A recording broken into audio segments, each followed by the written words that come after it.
পেশাজীবী বলেন সবাই শুধু এই রাস্তায় থাকুক। এখন সরকার যদি চিন্তা না করে তাহলে আমাদের মেরে ফেলুক, এছাড়া তো আমাদের কিছু করার নেই। আমাদের দেশে যাই হোক না কেন বৈষম্য কখনোই যাবে না। যেখানে আমরা ছাত্ররা একটা বিপ্লবের পরে চাইছি যে দেশটা স্বাধীন, দেশটা সব কিছু একটা কাঠামোর মধ্য দিয়ে হোক, কিন্তু আমাদের দেশে আসলে সেটা সম্ভব না। কারণ আমাদের দেশে যেই ক্ষমতায় বসে সেই মনে করে চেয়ারটা আমার। তাই আমরা ছাত্র, আমরা মনে হয় সারা জীবন এরকম রাস্তায় থাকবো আর আন্দোলন করেই যাব। আসলে যদি আপনারা চিন্তা করেন 1.5 মাসে কি একটা বিসিএস লিখিত পরীক্ষা দেওয়া সম্ভব? যেভাবে পিএসসি চলতেছে এতে মনে করেন আমাদের মতো অনেক হাজার হাজার স্টুডেন্টের একটা স্বপ্ন, এটা সেই স্বপ্নটা তো একদিনে হয় না যে আমি পাশ করে গেলাম আমার স্বপ্ন সেটা। মনে করেন দিনের পর দিন পড়াশোনার পরে অনেকে দেখা যায় অনেকগুলো পরীক্ষা দিয়েও পাশ করতে পারেন একটা প্রিলিমিনারি। পূর্বে দেখা গেছে আপনার যে প্রায় 4-5টা বিসিএস শোনা গেছে প্রশ্ন ফাঁস হয়েছে, তারপরে এটা একটা সব কিছুর মধ্যে দিয়ে সঠিক বিসিএস হয়েছে। তা আমরা চাচ্ছি যে সঠিক যদি সময় আমরা পাই তাহলে অবশ্যই আমরা সব মশার বিরুদ্ধে সুরক্ষা দিতে এলো বসুন্ধরা এক্সট্রিম অ্যারোসল। মশার বিরুদ্ধে এক্সট্রিম সুরক্ষা।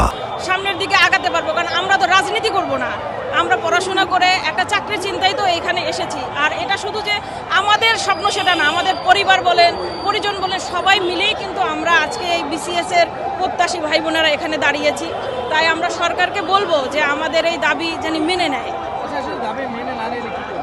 না নিলে তো কিছু করার নাই, বলেন আমরা তো কিছু করতে পারবো না, আমার ক্ষমতা তো আর আমাদের হাতে না। কিন্তু আমাদের যে অবস্থা এটা আমরা সরকারের কাছে উপস্থাপন করেছি। তারা যদি চিন্তা করে যে না এদের স্বপ্নটাকে পূরণ করার মতো সুযোগ দেওয়া হোক, তাহলে অবশ্যই হয়তো আমাদের হামলা মার তো আমরা প্রতিনিয়তই খাচ্ছি, প্রতিনিয়তই হয় আমরা খাচ্ছি, না অন্য ছাত্ররা খাচ্ছে। এদেশে ছাত্রদের মেরেই এদেশ উন্নতি চায়। আসলে আমাদের পড়ার টেবিলেও চায় না, সব সময় চাচ্ছে যে দেশটা আন্দোলনের মধ্যেই আসুক। আসলে আমি মনে করি যে এই সরকারই চাচ্ছে যে ছাত্ররা বলেন, যে কোনো পেশাজীবী বলেন সবাই শুধু এই রাস্তায় থাকুক। এই জন্যই তারা বিভিন্ন ধরনের ঝামেলা তৈরি করতেছে।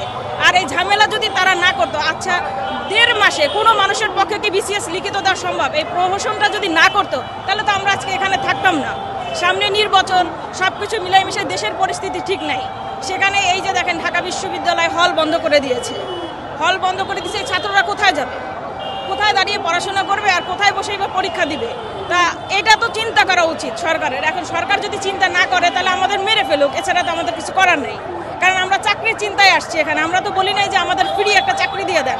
আমরা একটা সময় চাচ্ছি, সেই সময়ে পেয়ে জানি আমরা পড়াশোনা করে আগাতে পারি, এতটুকুই চাচ্ছি। যে আমাদের ফ্রি একটা পদোন্নতি দেন বা আমাদের ফ্রি চাকরি দিয়ে দেন, অটো পাস দিয়ে দেন, আমরা তো সেটা চাচ্ছি না।